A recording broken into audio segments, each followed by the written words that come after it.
Chers frères et sœurs, bonjour. C'est avec une grande joie, mais aussi beaucoup de tristesse que je publie cette vidéo pour vous rejoindre. Je salue tout particulièrement, comme d'accoutumée, tous mes frères et sœurs du Liban et toutes ceux et celles des autres continents qui regarderont cette vidéo. Soyez bénis.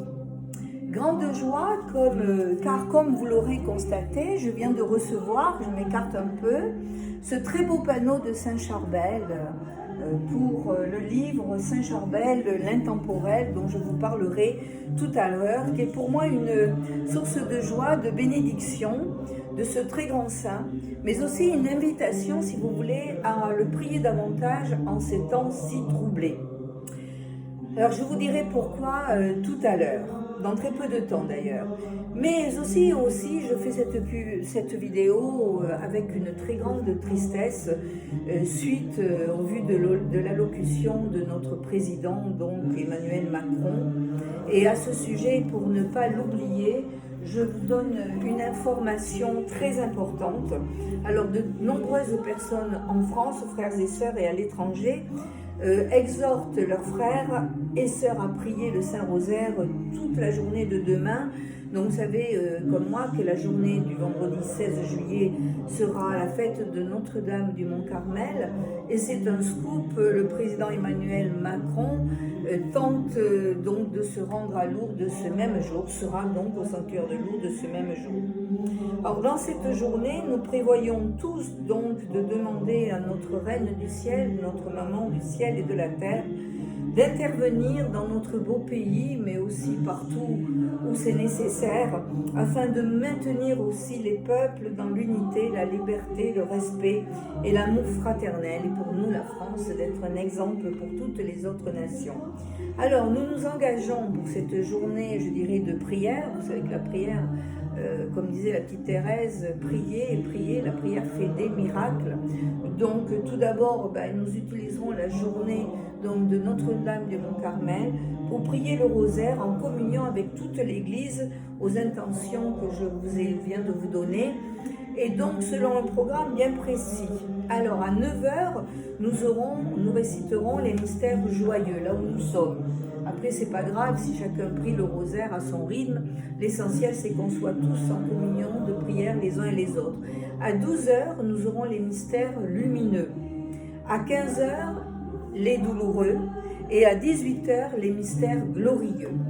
Et ainsi, frères et sœurs, nous demanderons enfin que le triomphe donc, du cœur sacré de Jésus et le triomphe du cœur immaculé de Marie se fasse sur notre beau pays, la France, mais aussi sur le monde entier. Un grand merci donc à vous tous, frères et sœurs, qui pourraient relayer cette information, la diffuser et la transmettre cet appel au plus grand nombre. Soyez bénis et remerciés. Mais revenons sur l'allocution donc du président Macron de lundi soir. J'ai longtemps médité, frères et sœurs, pour savoir comment il fallait interpréter donc cette allocution. Et je dois vous dire qu'une vidéo publiée par sœur Emmanuelle Maillard m'a beaucoup aidée. Oui, elle a publié cette vidéo donc au sujet au moment de l'anniversaire, vous savez que c'était les 40 ans avec la Vierge Marie à Medjugorje, et donc c'est d'ailleurs le titre de cette vidéo, pour ceux qui voudront la regarder, c'est Medjugorje, 40 ans avec Marie et après. Alors pour reprendre en synthèse le contenu de cette vidéo que je vous invite une nouvelle fois donc à regarder, ce 40e anniversaire des apparitions, dit-elle, c'est une longue préparation de la part du ciel pour ce qui va se passer maintenant. Et vous le voyez bien, entre l'allocution de notre président Macron et tout ce qui se passe avec tous ces variants, je crois que là l'heure est grave et que vraiment on ne devrait jamais cesser de prier finalement. Voilà, alors dans cette vidéo aussi, elle nous rappelle, donc sœur Emmanuelle, pour ceux qui voudront l'écouter, que Dieu est présent dans le quotidien de nos vies et dans notre actualité, que nous chrétiens, Nous devons savoir que nous allons, et c'est très important de le savoir et de se le rappeler, vers la victoire du cœur immaculé de Marie, comme la Vierge Marie l'a annoncé à Fatima. Car la victoire appartient à qui? Eh bien, elle appartient à Dieu et à la Vierge Marie, frères et sœurs. Et peu importe les événements qui sont à notre porte, et Emmanuel Macron nous en a tracé donc les grandes lignes, mais nous savions très bien, nous chrétiens, ce qui nous attendait. Alors, je vous rappelle, pour ceux qui n'auront pas pu voir cette allocution, qui est accessible bien sûr par le biais d'Internet, vaccination obligatoire pour les professionnels de la santé, merci Monsieur Macron, passe sanitaire à partir du mois d'août pour aller, écoutez bien, pour aller dans les restaurants, les bars, les hôtels, les centres commerciaux, ainsi que dans les hôpitaux, les maisons de retraite, les établissements médico-sociaux, mais aussi dans les avions, pour prendre l'avion, train, car, etc. Et je vous en passe. Alors, merci Macron, parce qu'en fait, lui qui s'était engagé à ce que le pass sanitaire et que la vaccination ne soit jamais obligatoire, ben voilà, vous voyez, quand on est mené par des menteurs, voilà, il faut vraiment pardon, parce que habituellement, j'essaye de publier plutôt sur ma page Facebook personnelle, mais là, je crois que vraiment, il faut relayer cette information et dire au plus grand nombre que dans un an, il y a des élections. J'espère que vous serez pour qui voter.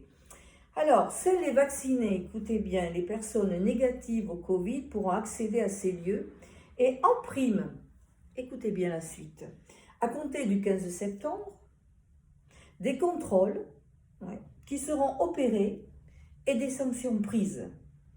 C'est pour ainsi dire, frères et sœurs, du jamais vu, c'est de la dictature pure et simple, la perte totale de nos libertés à venir et la préparation, et c'est là que j'appelle vraiment votre vigilance, sur la venue de l'Antichrist. Oui, alors ça, il y en a beaucoup qui disent, oui, bon, on dit que c'est le signe de la bête, 666, cette vaccination, etc. Enfin bref, je ne me fais pas l'interprète de tout cela. Alors, je voudrais juste vous aider à réfléchir sur la manière dont nous devons interpréter tous ces événements. À la lumière de quoi? À la lumière des Saintes Écritures, de la Bible, mais aussi en nous posant chacun une unique question, laquelle, me direz-vous? Eh bien, par toutes ces mesures prises par le gouvernement, où veulent-ils nous conduire? Voilà, on écoute beaucoup de choses sur tous les réseaux sociaux. De nombreux scientifiques, médecins, professeurs se sont prononcés. Je crois que pour ceux et celles qui prient, on sait très bien vers quoi nous allons. Donc, c'est la venue de l'Antichrist qui est annoncée. On y va tout en douceur, je dirais même rapidement maintenant avec tous ces événements. Alors, par toutes ces mesures prises par le gouvernement, veulent-ils nous conduire? Eh bien, nous, chrétiens, nous avons la parole de Dieu. Et je vous invite à lire et même à relire le livre de l'Apocalypse, donc chapitre 12-13, le faux prophète au service de la bête. Vous me direz qui c'est la bête, et même jusqu'au chapitre 14, 15, 16, 17 en suivant. Je n'en ferai pas d'ailleurs, je n'en ferai pas l'interprète, car tout est écrit. Et le Seigneur nous l'a dit, frères et sœurs, il faut que ces choses s'accomplissent avant que je revienne. Il nous a dit aussi, quand je reviendrai, trouverai-je la foi? Voilà, je vous laisse méditer tout ça.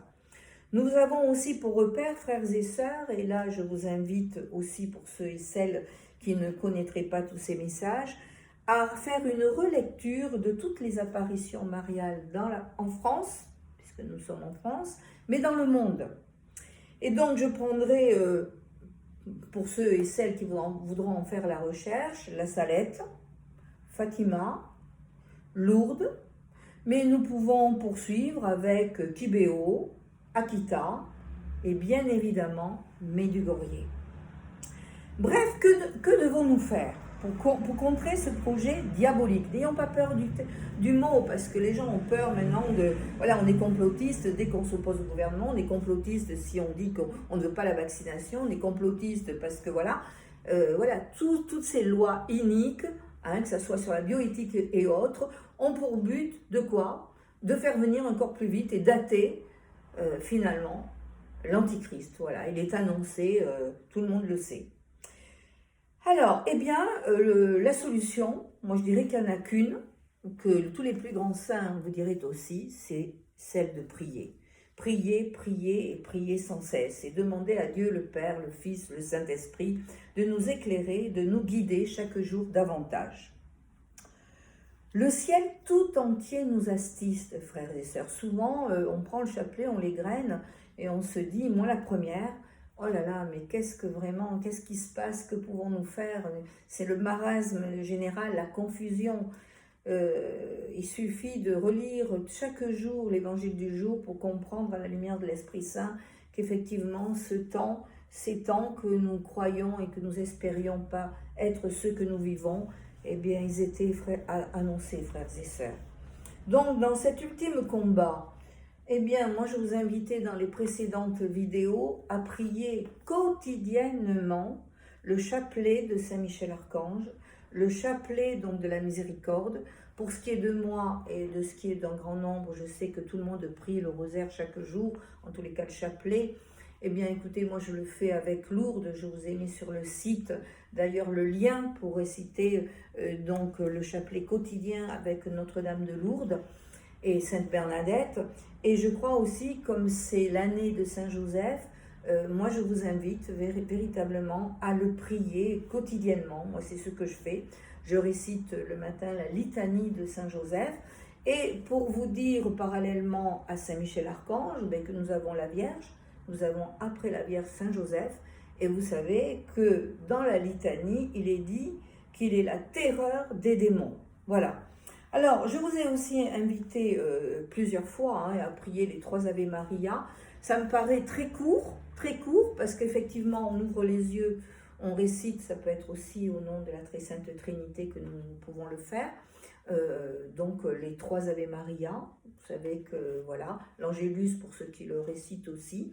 Enfin, il y a beaucoup de prières aujourd'hui que le Seigneur a permis que l'on ait pour passer au travers de cette période si tourmentée et qui n'est qu'aux prémices de ce qui va se faire. Parce que dans peu de temps, vous avez vu, tous ceux qui ne seront pas vaccinés, et j'espère que les lois peuvent être changées à tout moment, rien n'est impossible. Moi, je viens de faire une semaine à Lourdes, frères et sœurs, et pendant toute cette semaine, j'avais au cœur, rien n'est impossible à Dieu, rien n'est impossible à Dieu. Bien sûr, c'était pour des choses très personnelles, mais aussi, frères et sœurs, pour ce que nous vivons aujourd'hui. Aujourd'hui, les familles sont divisées. Les couples, pareil, sont très attaqués. Enfin bref, tous ceux qui ne sont pas dans la prière, les sacrements, très importants, eh bien, je peux vous dire qu'il va y avoir vraiment des gens qui vont lâcher prise. Et moi, la première, je peux vous dire que je suis très souvent attaquée, très souvent tourmentée. Donc, n'ayons pas peur de prier, c'est aussi le mois du précieux sang, de prier vraiment la Vierge Marie, de prier Saint Joseph, de prier Saint Michel-Archange, de prier le chapelet de la miséricorde. Vous savez que la première sainte qui a été introduite par Saint Jean-Paul II en 2000, ça a été Sœur Faustine. Voilà. Donc nous sommes toujours dans ce temps de miséricorde, mais nous devons veiller, voilà, veiller et prier pour ne pas rentrer en tentation. Ça aussi, c'est la parole de Dieu. Alors, je vous disais, pour revenir sur une note quand même un petit peu plus positive, bien que le contenu ne le sera pas vraiment, je vous disais que quand j'ai eu dans le cœur donc, de mettre en place Saint-Charbel intemporel, c'est comme vous le savez que j'ai fait 2 voyages au Liban, donc en 2019 et un beaucoup plus long puisque tout mon confinement s'est fait au Liban en 2020.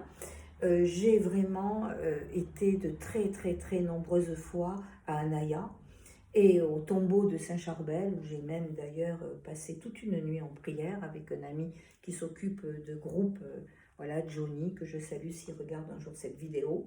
Voilà, en prière, et je sais combien Saint-Charbel, c'est un des saints des derniers temps. C'est un saint d'abord pour l'unité des chrétiens. Vous savez que finalement, beaucoup de musulmans prient Saint-Charbel. On ne compte plus les miracles qui se font. Et voilà, et je vous disais dans les précédentes vidéos aussi, frères et sœurs, qu'on avait un projet, c'était d'aider nos frères et sœurs les plus pauvres du Liban. Alors je sais, attention, que de nombreuses choses sont déjà faites par des associations, et vraiment, Seigneur, bénis-les. Mais moi, je voulais vous parler donc d'un projet que nous avons, que j'ai été sollicitée donc par le père Anaskandar. Vous savez que le père Anaskandar, donc, qui a un doctorat en histoire, enfin, je ne dis pas la longueur du CV, a écrit tous les ouvrages donc de Saint-Charbel, de très très beaux. Et donc, on veut lancer une opération qui est celle-ci. En fait, commander donc le livre de Saint-Charbel, l'intemporel. Donc, c'est un livre qui coûte en fait 18 euros. Donc, on attend de vous, bien sûr, au-dessus de ces 18 euros, de faire un tout petit don. Ça peut être même 5 euros, frères et sœurs. Mais vous savez, le père Anna me disait l'autre jour qu'il y a au Liban aujourd'hui, un exemple que je vous donne au milieu de tant d'autres, des pères de famille qui vivent à 5-6 personnes avec 75 $. Voilà, le Liban traverse une crise sans précédent et je crois qu'aujourd'hui, il a besoin vraiment de chacun de nous. Bon, je sais que pour nous, vous allez nous dire, oui, mais nous aussi, on a des problèmes en France, nous aussi, on a des difficultés.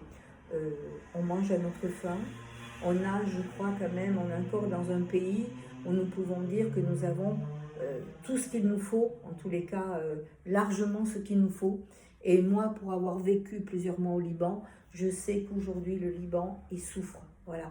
Donc, comment ferez-vous ce petit achat? J'ai promis donc au Père Anna d'essayer de vous en parler. Je ne vous ai rien demandé jusqu'à présent. Vous avez vu que tout est fait vraiment à la grâce de Dieu. Et bien souvent, frères et sœurs, c'est la providence qui conduit toutes choses. Mais là, on attend un geste particulier de votre part. Donc, à partir du site, je vous ai mis ça sur une feuille que j'ai mise où, en fait, voilà, là, voilà, cette feuille-là, vous avez, je vous la montre, toutes les possibilités pour acquérir ce livre. D'abord, à partir du site, vous pouvez faire un don. Alors, moi, je vous demanderai pour ceux qui veulent le livre donc, du père Anaskandar, dont je vous rappelle le prix, 18 euros puis un petit don. Donc, d'envoyer un mail. Donc, le mail que vous voyez de l'association, c'est association Marie Arche d'Alliance @gmail.com. Ça, c'est notre email. Donc, vous nous envoyez le nom, le prénom, l'adresse et votre téléphone et nous prendrons contact avec vous. Après, nous avez notre site. Alors, notre site, c'est www.mariearchedalliance.com. Je vous invite aussi à y aller, inscrivez-vous. Et puis, écoutez, c'est le site aussi de la communauté de Marie Rassemble, donc de tous ceux qui œuvrent pour le triomphe du cœur immaculé de Marie. Sans parti pris, sans couleur, sans titre, on est tous les enfants de la Vierge Marie, comme elle l'a dit à Amsterdam, je suis la mère de tous les peuples. Elle rassemblera.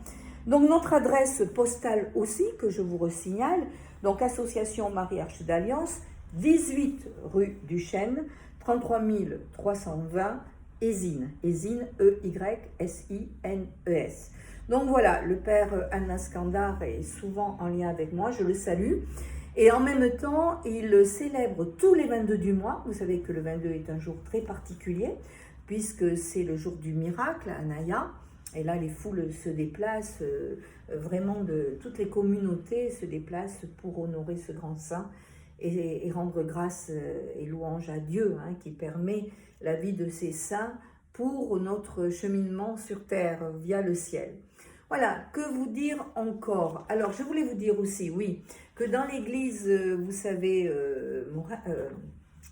l'église catholique, pardon, j'ai trop parlé, je voulais vous dire que nous, on fête Saint-Charbel le 24. Au Liban, c'est le 3e dimanche, donc c'est le 18 juillet. Donc, il y a une neuvaine qui peut commencer de prière.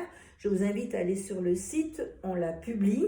C'est une courte prière que nous adresserons à Dieu par le biais de Saint-Charbel aux intentions que vous voudrez bien lui donner. Moi, je suis sûre et assurée que ce sera une grande bénédiction pour chacun de nous.